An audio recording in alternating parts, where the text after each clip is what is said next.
Hey guys, welcome to the Daily Word Bible Study, a plain and simple, book by book, chapter by chapter, and verse by verse study of the entire Bible. We are in Job, chapter 1. We started chapter 1 and I got a little off track, only dealing with the phrase, the sons of God, and then I just indulged myself a little bit to talk about if the phrase, sons of God, mean angels. Um, but in Job, for sure, they mean, um, they certainly mean the angels. Let's get back to it first. Job chapter 1. Job chapter 1. Um,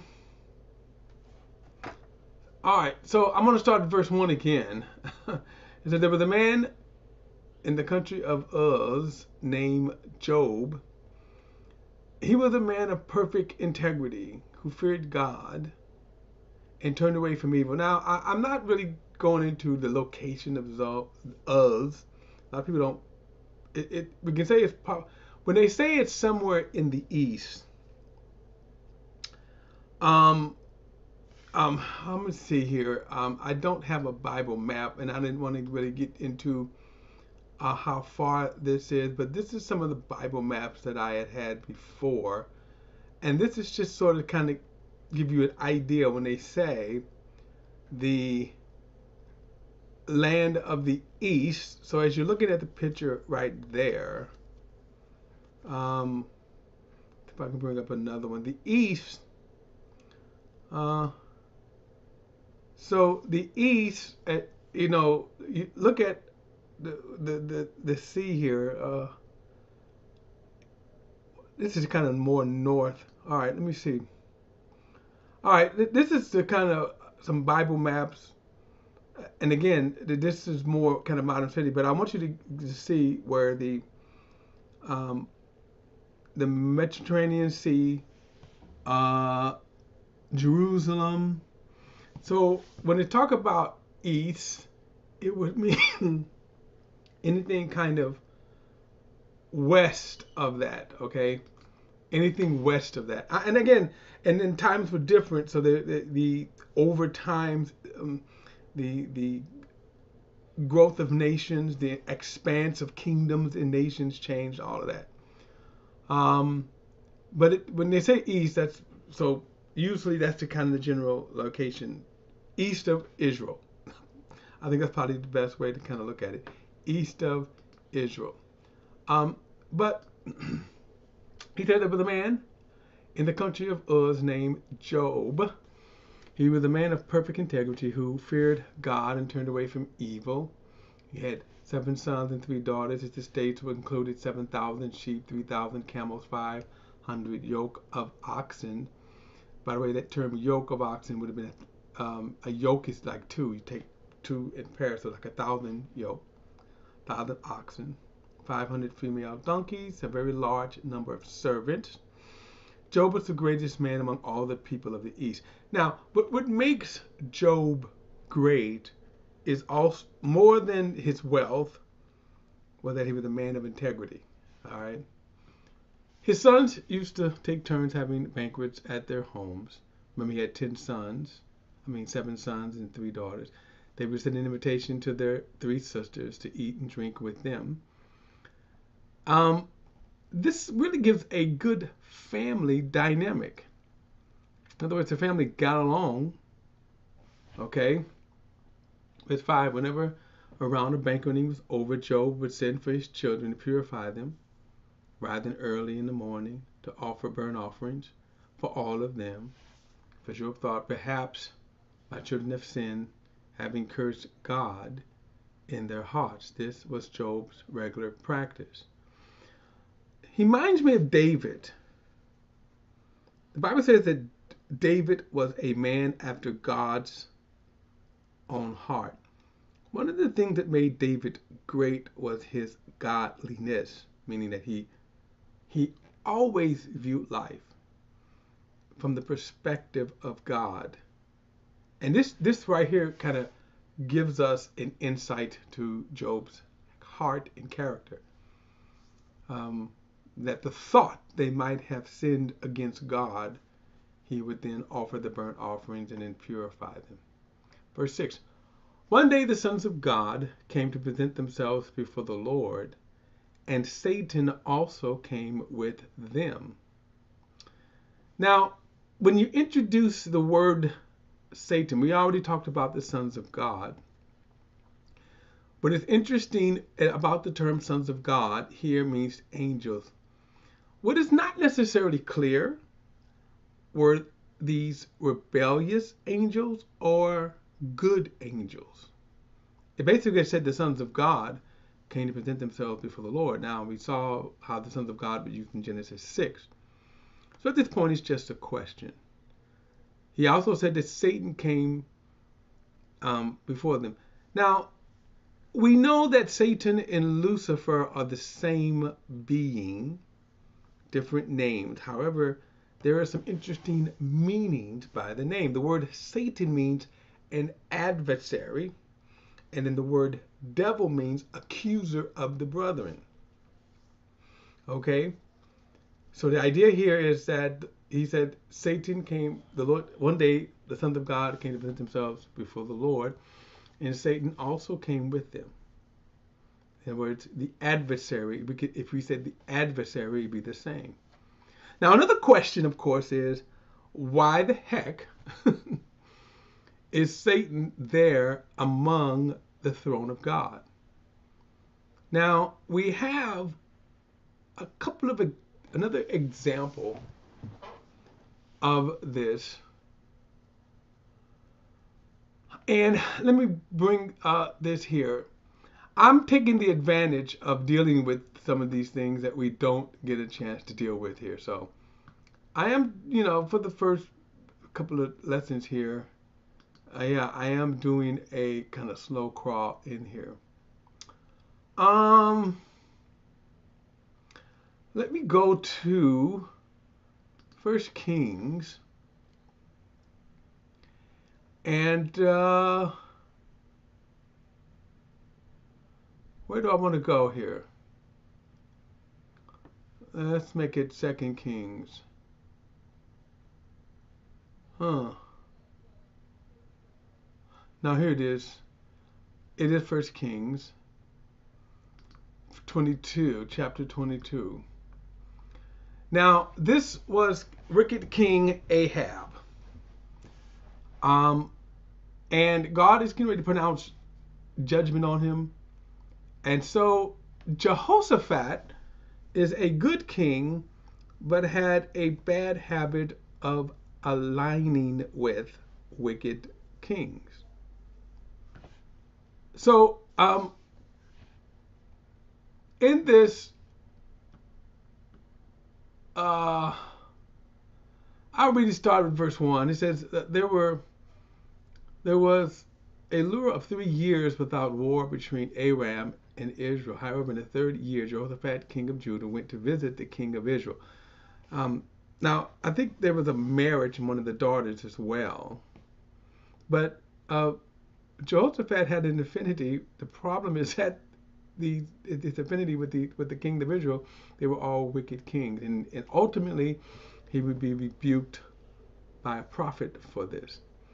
But listen to what happens here. Though the king of Israel had said to his servants, "Don't you know that Ramoth Gilead is ours, but we have failed to take it from the hand of the king of Aram?" So he asked Jehoshaphat, "Will you go up with me to fight in Ramoth Gilead?" Jehoshaphat replied to the king of Israel, "I am as you are, my people are as your people, my horses as your horses." But Jehoshaphat said to the king of Israel, "First, please ask what the Lord's will is." Now, it's kind of funny, as we're going to see, he won't pay attention to it. So the kings of Israel gathered the prophets, about 400 men, and asked them, "Should I go up to Ramoth Gilead for war, or should I refrain?" They replied, "March up, the Lord will hand it over to you." But Jehoshaphat asked, "Isn't there a prophet of Yahweh here anymore? Let us ask him." Now, what's kind of baffling about me to hear is that Jehoshaphat, who was sitting among a wicked king, wicked kingdom, wicked people, he asked for a prophet of the Lord. He clearly can see that none of these people are of the Lord, because he says that. Is there a true prophet? Verse 8, the king of Israel said to Jehoshaphat, there is still one man who could ask Yahweh, but I hate him because he never prophesies good about me, but only disaster. His name is Micaiah, son of Imlah. The king shouldn't say that, Jehoshaphat replied. Now that's a weak reply. The king shouldn't say that. Hey, Jehoshaphat, the fact that a true prophet is prophesying something, why aren't you listening? But okay, I digress. So the king of Israel called an officer and said, hurry and get Micaiah, son of Imlah, Imlah, let me try to pronounce this right, Imlah. Now the king of Israel and Jehoshaphat, king of Judah, clothed in royal attire, were each sitting on their own throne. And they were on the threshing floor of the entrance of Samaria's gate, and all of the prophets were prophesying in front of them. And Zedekiah, son of Cheniah, made iron horns and said, this is what the Lord says, you will gore the Arameans with these until they are finished off. And all the prophets were prophesying the same. March up to Ramoth Gilead and succeed, for the Lord will hand it over to you. Now, no one there believed that this was a true message of God, which is sad on their part, right? The messengers who went and called Micaiah instructed him, look, the words of the prophets are unanimously favorable for the king. So that his words, let your words be like like theirs, and speak favorably. But Micaiah said, if the Lord lives, I will say whatever the Lord says to me. So he went to the king, and the king asked him, Micaiah, should we go up to Ramoth Gilead for war, or should we refrain? And Micaiah told him, march up and succeed. Yahweh will hand it over to the king. Now, I imagine by this exchange that he probably is like, yeah, whatever, sure. Yeah, go ahead, do that. Verse 16, this is why. Notice his response. The king said, how many times must I make you swear to the Lord to tell me anything but the truth in the name of Yahweh? So Micaiah said, I saw Israel scattered on the hills like sheep without a shepherd. And the Lord said, they have no master. Let everyone return home in peace. Now that's the word of the prophet. So the king of Israel said to Jehoshaphat, didn't I tell you never prophesied good about me, but only disaster? And at this point, I would have said, okay, Jehoshaphat, good man, why aren't you listening?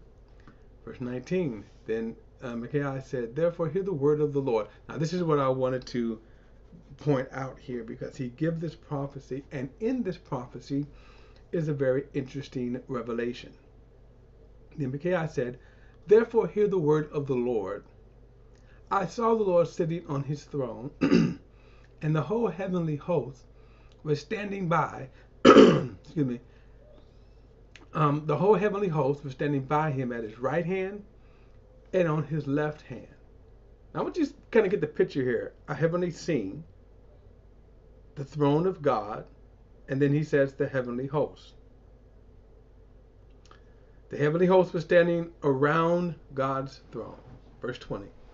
And the Lord said, who will entice Ahab to march up and fall at Ramoth Gilead? So one was saying this, and another was saying that. Then the Spirit came forward, stood before him, and stood before the Lord, and said, I will entice him. And the Lord asked him, how?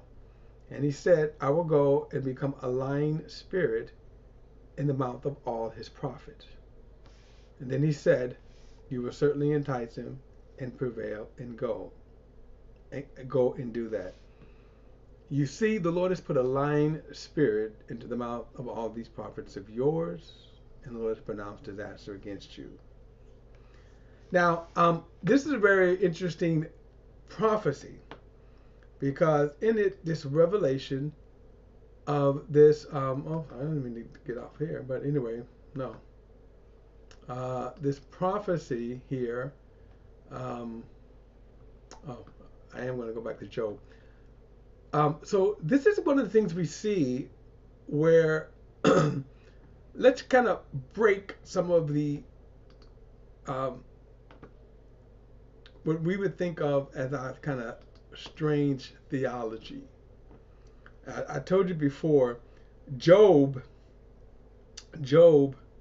One of the things about Job is that he burst a lot of theologies. So one of the theologies right here that right off the bat we see is that one, we have this image of whatever is going on in heaven. Here is Satan among the sons of God who are presenting themselves before God. We saw at another time from this perspective in the future, another scene where this heavenly host is standing around God, and you have this scene where this spirit. Now we're not even identified with that scene. It just said a spirit came forth and said, "I'll go and entice Ahab to fall." Right. So we don't know if he's a bad angel or a good angel. What we know about angels, they were created in sometime in eternity past, before, and presumably before the foundation of the world, or the universe as we know it. There is an innumerable number of angels. A third of the angels fell when Lucifer rebelled.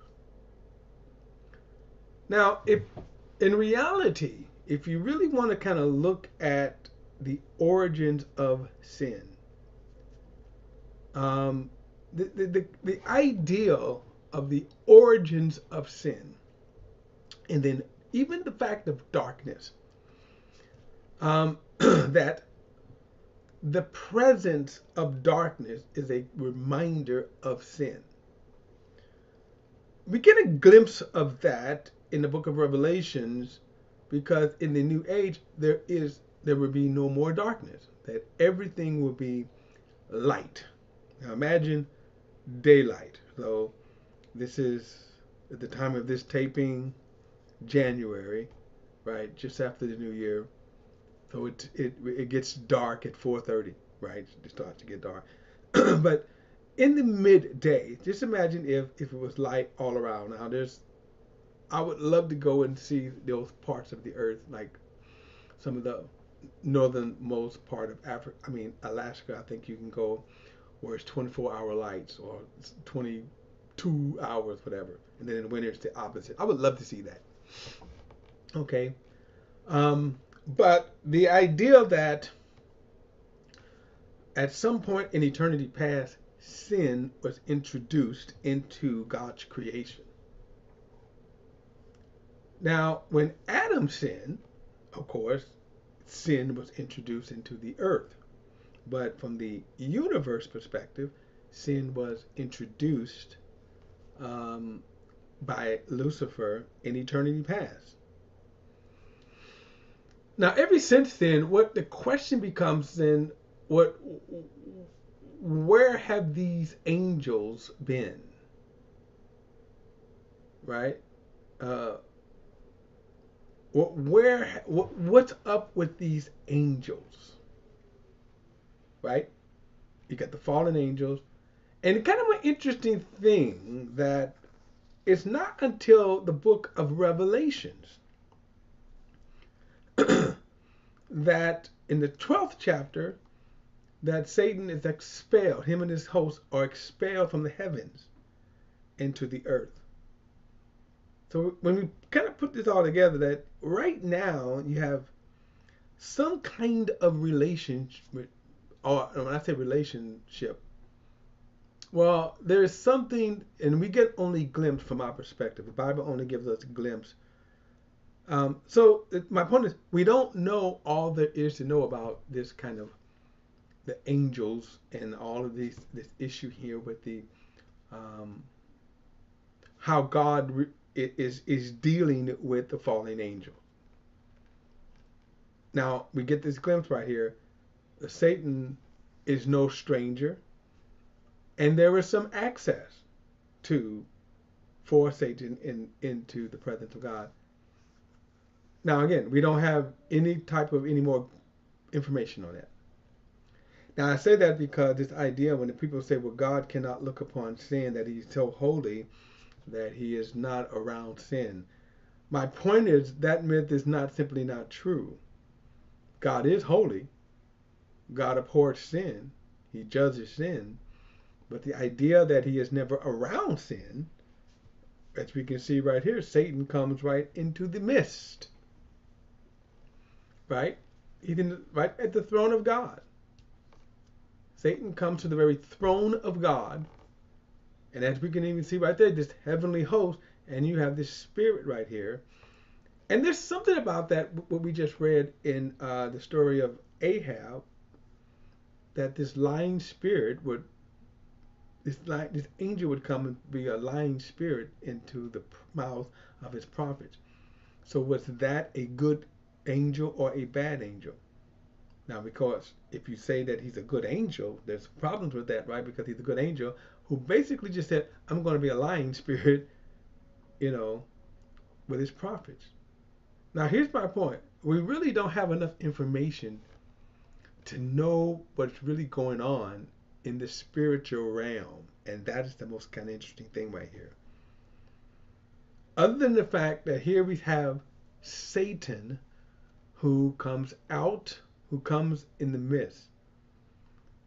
And then and then, as I said before, since I am here, I'll close with this. Let me go to Revelation chapter 12 and just show you all right quick.